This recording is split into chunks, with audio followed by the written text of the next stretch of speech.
fucking smashing, stinking rubbish, shit cunt music, fucking techno, fucking shit, bag of fucking rubbish, lot of fucking shit cunt rubbish, fucking really fucking, what the fuck is that? Fucking, what the fuck is that?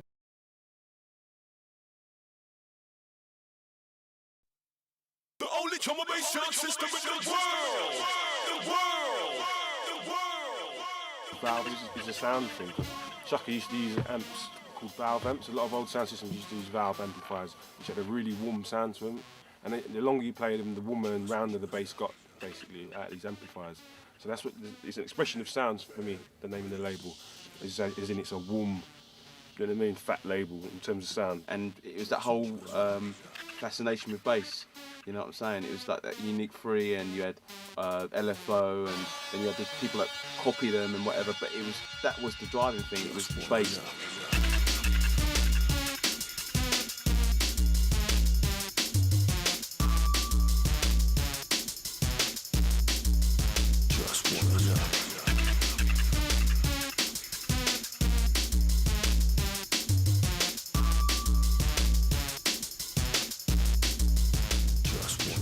Most clubs around the world only have high bass boxes. They don't have the boxes that do the low bass because that's not a commercial frequency. Yeah. Pop music doesn't use that frequency. So these PA companies only make bass for pop music, do you know what I'm saying? Basically, we built a whole system. Some companies take years, you know, Turbo Sound, all these big companies, they take years to develop systems. Do you know what I'm saying? We developed our own system on a low budget over a period of 1 year, and I think it sounds excellent.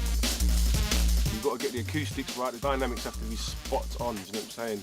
In every angle, your crossover points, you've got to get your bass and mid, your highs, everything's got to be right, do you know what I'm saying? And it took us about a year just to get the tuning right. We had to get loads of different drivers, basically speaker components from all different companies all over the world and run tests with them, do you know what I'm saying, against other products and make sure we get the right roll-off and EQ dynamic points. Our main focus is bass, so the bass is the most important thing. We use a classic bass cabinet called a scoop bass bin, which is used by Saxon, Cox and all the Jamaican sound systems. We basically modernised the classic bass bin, do you know what I'm saying, to brought it up to date. And the rest of the system we just designed to fit with drum and bass, basically, do you know what I'm saying? The amps, everything, we had a lot of stuff custom built just to make sure it sounds right within what we want, sort of thing. There was a stage where at one point we couldn't afford any mid-range and top end, so we had to physically build them. Carl designed these speakers, and it's like made out of, what was it made out of now? What, flares and stuff? Yeah, it was plywood. It's birch ply. And 16 of them. 16 of them, and it's okay. You think 16's like a small number, but when you're making them with your hands and that. Hands, sore hands. We didn't sleep for like 4 days. 4 days. This is 5 days, man. We started on Monday. We ran out of time on actually on Friday. 24 hours a day. Yeah. Building these cabinets by hand, glue and wood and sawing and screwing and spraying that to get the mask and spray them all after. The whole thing was just a nightmare. It was pain.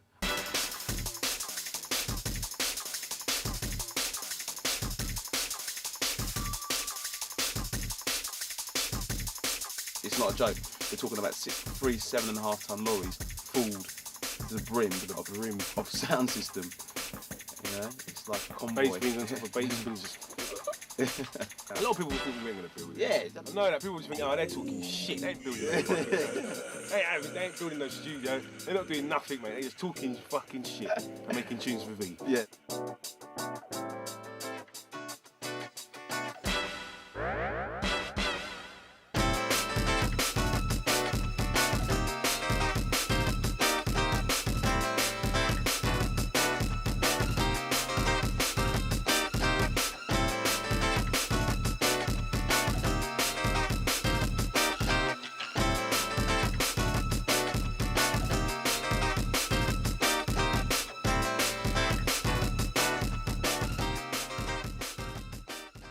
A sound system of this size and take it on the road is a bonus. So I didn't think I was going to build something this big. I'm telling you, I'm showing you, you better stop it. This is a warning. I'm telling you, I'm showing you, you better stop it. This is a warning. I'm telling you. You said DJ, you said no! DJ!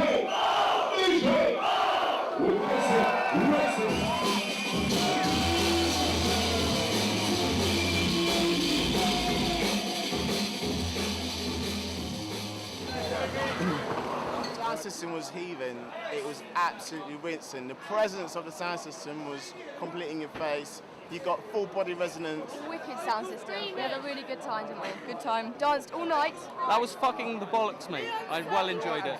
Thank you very much. There are people coming up to me, I mean, I have friends and that are coming up and they're saying that, you know, they had baggy pants on and, you know, their boxer shorts were shaking and people's hair was shaking and the wind was blowing it and it was good. Yeah, every time I walk through the crowd, any event we do, I'll get people coming up to me, tackling me. And going like that. Just, yeah, mate, just. Like that. The reputation of the sound system is now completely worldwide. Wherever we go, every country we've played in, literally, and it's not like we've played in a lot of places, a lot of states in America. We've played Japan. We've been everywhere, haven't we, literally. Yeah. You know what I mean? And the reputation's there. The first thing that comes out of their mouth is, "Can you bring the valve sound system over?" And then you explain to them, you know, you can't shit 16 times. For me, you know what I mean, hearing valve sound, the best thing about it is like hearing everything in the place shake. I was in the mass and he was playing and like everything was just moving just like this, you get what I'm saying? And it was wicked, you get what I'm saying? The whole place was trembling and you know what I mean? It was just awesome. Every time I go abroad, people are saying, "What's the valve sound system like? Do you think they're going to bring it here? Do you think they're going to bring it to America? Do you think they're going to bring it into Europe and all that?" It's become like a legend. And put it this way, it's the first time I ever wore earplugs. For them man to be building a sound now, nothing but respect for that. And this sound is ridiculously good, trust me. I've been on the MC and the set is just wicked. Loud, big, clarity, heavy. Valve, man, it's going, trust me.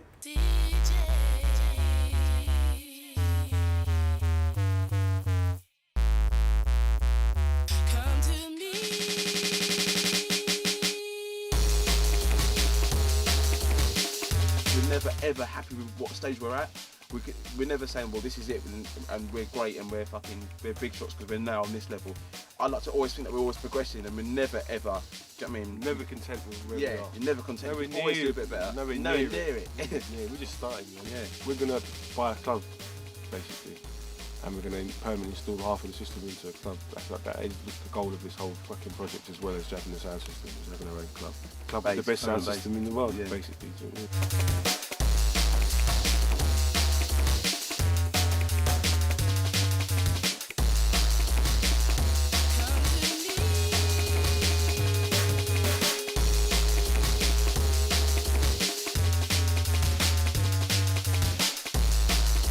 Proper hardcore drum and bass, you know what I'm saying? Clean and raw, uncut. Right, I mean, to the fucking commercial public, man.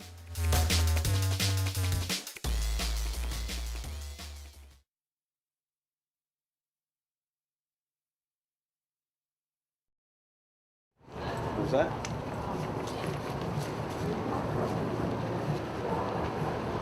Is that all right with me, G?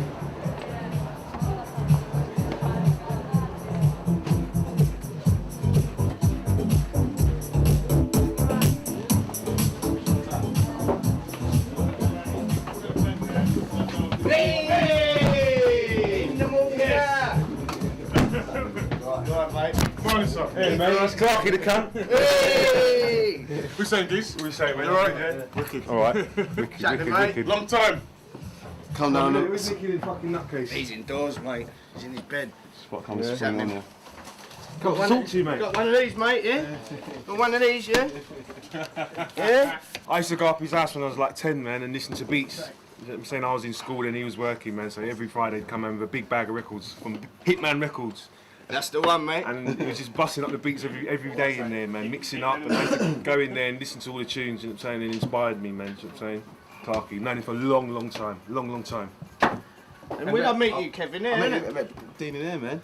Met him in here, man was making some beats as well, so introduced them together and look how it's ended up. Everyone's been brought up in this shop, man, when it comes to like house, fucking drum and bass, the whole thing, do you know what I'm saying? When we were kids, this is the place where you come and get all your white labels, the whole thing. This is you know what I mean? This is the point in London for buying your music, full stop. Classic.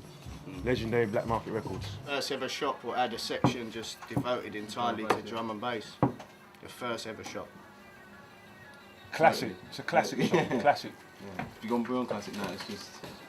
It's an institution. Yeah. Got a couple of things here. Sold out for a few. Oh, is that the little section, yeah? Yeah, you did have a bigger section, but they've all gone. Got your other one there, that's gone. Got these here. We'll have the album out soon, smashing it, late September. So there's a good vibe about it already. People asking for it and stuff. So. Oh. What's that? All right, we're going to go and do this interview thing, yeah?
Yeah, this is Lemon D. And this is Dillinja, and right now you're watching the Kilohertz DVD.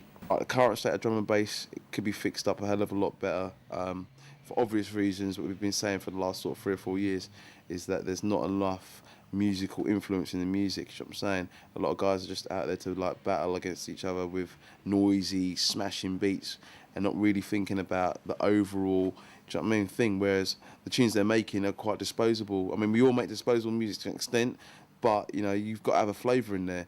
And I find that there's not enough classics out there anymore. Back in the day when, you know, 96 and before, you could still play certain tunes, maybe not out, but indoors, and they've got flavours and they're kind of still rocking, do you know what I'm saying? With drum and bass at the moment, they're too few and far between. So, I mean, at the end of the day, I'd like to think that people will start structuring their music right, in the sense that it's got more musical vibes in there. What I think of drum and bass right now, I think it's getting a lot better. I could say 2 years ago, I thought drum and bass it went through a phase where there was a lot of smashing, stinking, rubbish, shit cunt music. You know, it didn't have no heart or soul to it. It was just sounded like a load of mishmash of fucking crashing cymbals with fucking techno fucking shit smashed into it as well. Shrapnel, bag of fucking shit smashing around in a pot. Do you know what I mean? Fucking rubbish, to tell you the truth. There were still good tunes then, but most of it was there was a lot of fucking shit cunt rubbish being played, do you know what I mean, and made. Do you know what I'm saying? But now, things are getting a lot better. I'm just hearing a lot more flavours. You know what I'm saying? Surfacing, but it's surfacing, man. A lot. Yeah, but there still is a lot of good stuff coming out right now. You need like there needs to be like a majority of people making the music need to be making it. You get what I'm saying? If we go out, how many tunes are you hearing? You're probably hearing like 5 to 6, 7, and the rest of it's I noise. agree with that. I'm just saying, to you, compared to 2 years ago, that fucking 5 or 6 tunes is tremendous, mate. Because I wasn't hearing no 5 or 6 tunes. I was hearing like 2. So right now, I'm like, yeah, there's fucking 6 or 7 now, or whatever. There's 8 now, so it's getting fucking better. Yeah. And what I'm really pleased about at the moment is that, you know, a year ago or a year and a half ago, you could have played them like a tune with like beats switching and smashing and all over the place, and they'd be standing there looking at you saying, "What the fuck is that?" Now they're getting back into beats again, beat switching, flavours, different kind of breakbeat patterns. They're getting back into that thing again, and that is what I love. And they're getting back into that, and that's fucking very promising right now. So I'm going in the studio and I'm switching patterns. I'm doing what I love, man. I like to get intricate with beats. I'm starting to do it again, and I'm playing tunes out, and half of the crowd are into it. Whereas it's like 2-3 years ago, I'd have played a tune like that, and like probably like 5% of the crowd would have been into the rest of them and looking at me, what the fuck is that? They wouldn't understand what I'm doing. So that is a good thing. That shows me that people are being educated and they're getting back into breakbeats and they're getting back into patterns and switchings and flavours again. Basically, it's going to take a long time. Yeah. It's going to take. I think if everyone just knuckles down and fucking continues making flavoured beats again with patterns and stuff, I think a year from now, I think we could be rolling again, man. I think the drums, as long as the drums come back into the music, that's a long. If you look at all the tunes that have been released over the last 3-4 years, how many tunes can you honestly say that have got real, not even real drums, but drum patterns in them? You know what I'm saying? Drum edits, patterns and shit like that. So it's like, okay, the drums are coming back, and you know, drum, bass, whatever. You know what I'm saying? Hopefully it can, you know, people can understand what we're all about. It's like, you know, we coined the phrase, we put the bass back into drum and bass. Let's hope that people can start putting the drums back into the fucking drum and bass, because we kind of like... We're fucking doing a lot for this scene, man. We built the sound system. We did that for a fucking joke. That's to help the scene, man. That's the fucking, you know what I'm saying? Shape the future. With drum and bass, get it back to how it should be, man. You need the bass, you need the fucking right sound system, you need it to sound right. If you haven't got the bass in the sound system, you're going to make tunes to cater for other frequencies. You're going to start making tunes with high noisy bass lines like we've done before we built the sound system, because they cut through on systems better. You play a deep bass, stinking little dirty little grimy deep bass tune on a shit that's got no deep bass, they're going to look at you like, what the fuck are you playing? Because it's going to sound terrible. The noisy tunes will sound better than the ones with the growling deep bass lines.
Yeah, the album Kilohertz. It's a continuation from last year's album, which was called Big Bad Bass.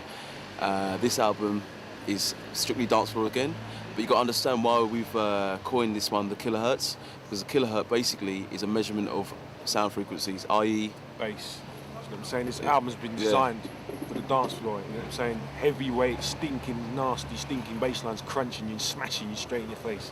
Raw, undiluted, raw bass. drum and bass straight in your face. Ain't no fucking around. You know what I'm saying? It's the real thing. You know what I'm saying? We've been testing these tunes out all over the world, especially on the valve sound system. We've hurt a few rib cages with these tunes. You know what I'm saying? They've done the job.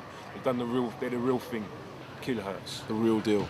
Totally. Good Girl is just a little step out, the way the beat pattern is in the bass, it's just an old little grimy step out thing from the old. It reminds me of old Blue Metalheads kind of thing. It's got that old step out kind of pattern to it, that old rider kind of step. And that's basically what I wanted to do on that track. And it's been getting played a lot, and surprisingly the people do like it. Because the way the scene is at the moment, everything's rolling, and then a lot of the kids don't understand complex breakbeat pattern tracks. I didn't expect them to take to it, man, but it's very fucking encouraging to see that they're getting back into breakbeat patterns again, man. So that's, you know what I'm saying, that's a real good thing. So that was Good Girl.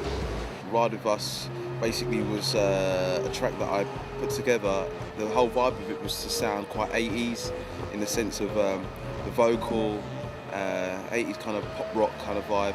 Because I was watching a film that week, because I was watching a lot of DVDs at the time, and I was watching a film called Lost Boys. It's basically like a lot of runaways that were riding with a bunch of vampires. So I just coined the title Ride With Us, and just basically put a track together with the whole vibe that I got from that film. It wasn't supposed to be deep, it was just supposed to be a rolling out thing, but it's just got a vibe to it really, and that was it, you know. Crunch. It's a track that I designed for the valve sound, you know what I'm saying? It's a crunching, dirty, smashing bassline track with beats switching and chopping all over the place. You know what I'm saying? It's just letting that out the way I felt, and when I done that tune, I felt angry that day. I wanted to just do something that I love doing, which is smashing and crunching beats and crunching bass lines out. And then I find that over the last 5 years, I haven't been able to do that as much because the crowds have responded better to more of my rolling style tracks, like Southmans or things like that, tracks that just roll out and they're quite simple to people that are newcomers to drum and bass. They can just roll to it, and you haven't got to be into drum and bass for years before you can understand it. Where crunch is a serious smashing, crunching track, you know what I'm saying? For people that know about patterns, old school drum and bass patterns, you know what I'm saying, from the early 90s. Going right through to 96 when things started to roll out more, you know what I'm saying? But I just had to do it, I had to get it out of my system, I had to smash something in someone's face. And that's what I've done with Crunch. Fast car. I made it for a laugh basically. I got a simple drum loop up and I got a microphone and I hooked it up to my car and just like revving the engine and like I thought come up with this idea, fast car. I basically made it for just DJing in the States basically. I wanted to make a track that I could play in the States when I DJ and it just fitted in with the whole vibe of the States and everything. So I made Fast Car and it was a fun track, I made it as a joke, and it blew up. And it ended up being a single, but it wouldn't be my choice personally for a single. But the crowd wanted, people want that track, man. It was a single, do you know what I'm saying? So it's come as a single, man, and that's Fast Car. Just roll. Basically, that is it. The title just tells you. It's just roll. You know what I mean? It was.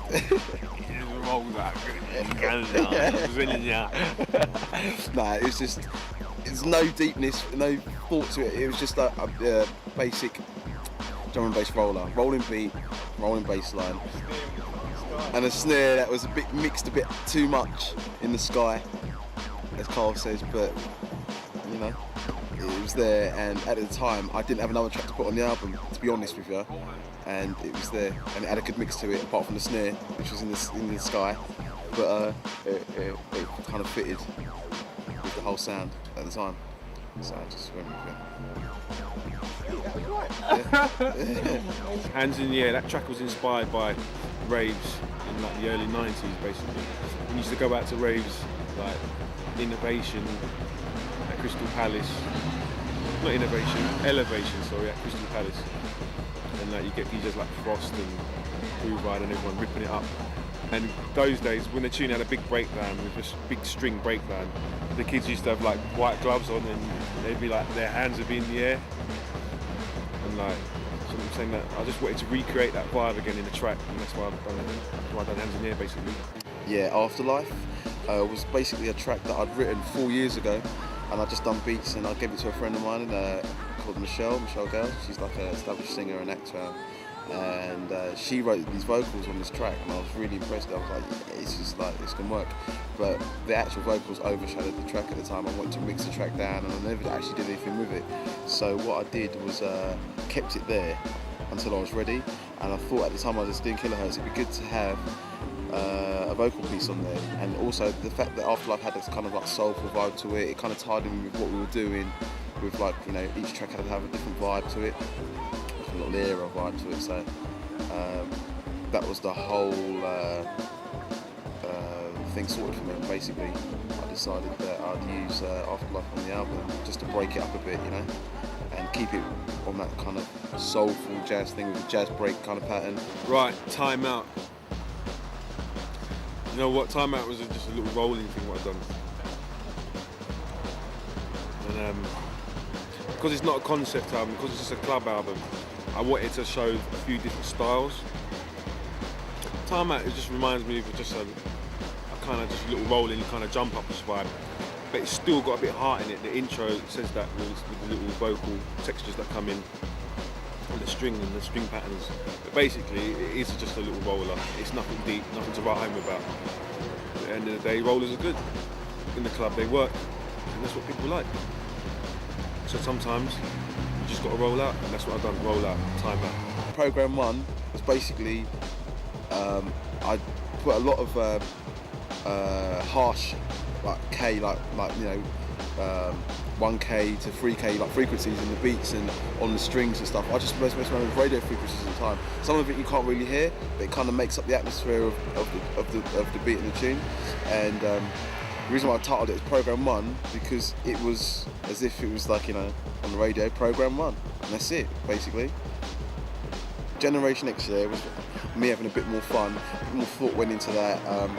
Previously it got released on a 12, but I wanted to go back in on it and make it a bit more accessible for the club, so it's more rolling, and it's just me having fun in the studio. So I decided that day that I wanted to be John Lydon from the Sex Pistols. I just got on the mic and put it through a distortion effect on the mic like they used to do in the 80s, the old cheap way, and just rolled out a ravey, punky kind of rolling valve sounding track, really, you know what I'm saying? And, the vibe's there, but I prefer to have John Lydon on it, do you know what I mean? So if he's watching, then 0208 853 4900, info@valverecordings.com, please. I should have written something out, you know, I'm talking shit.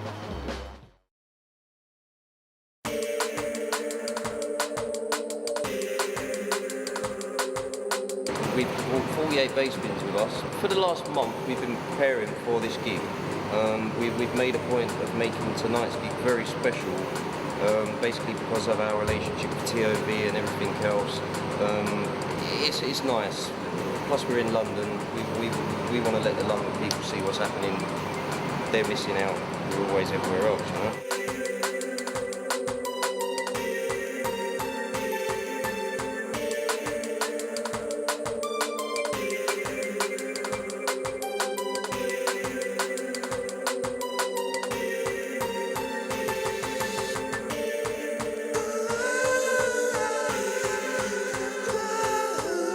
I've heard it once before, and it's very, very loud. Good. I prefer the moodier sort of sound anyway. Prefer it to the sort of jump up.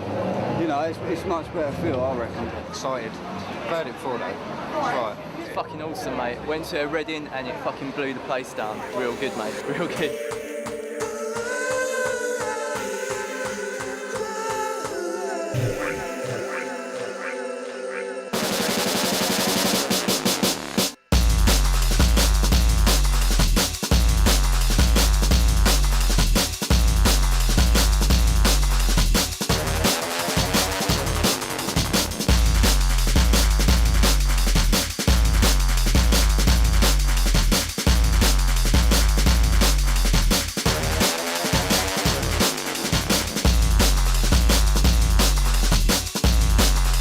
DJs and MCs are both just as important. I feel that they're both just as important as each other. I mean, you have a lot of conflicts where DJs feel that MCs are too loud, MCs feel that their mic isn't turned up. My main interest is to get the whole sound system as level as possible. I don't want the mic louder than the music, I don't want the music louder than the mic. Come together as one. That's it, it's an ongoing fight. I mean, I really wish that the DJs and the MCs would both just understand that that's what I'm all about. Forget all the other sound engineers. I know there's people that don't like MCs, there's people that don't like this. I like the whole thing, man. I want it to sound good, you know?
system, I've seen it a couple of times before, and this time I've remembered to bring my earplugs. I mean, it is the perfect place to hear drum and bass music. I think the DJs love playing the music on it, the people love hearing the music on it, and it's just a totally different experience, you know. Yeah, Dillinja's tunes probably sound the best, but everyone else's sounds pretty fat on there too.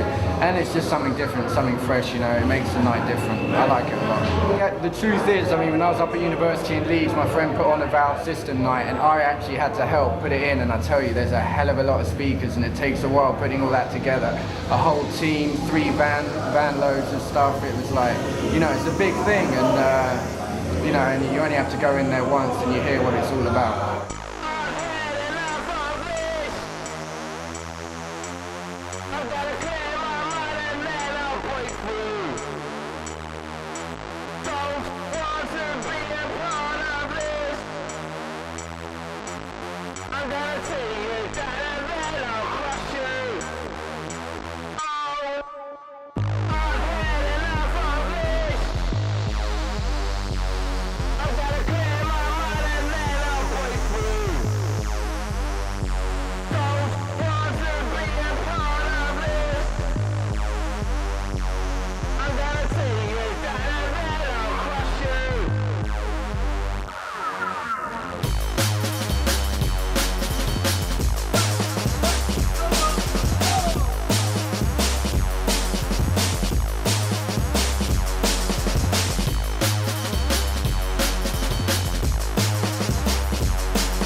I do it because I love it. Yeah, that's me, man. I wouldn't be doing anything else. No matter how much grafting goes into it, no matter how many times we have difficulties in that, we always get through it. And when you can stand back at the end of the day and look and watch everyone having all that fun and enjoying it, that's what it's all about.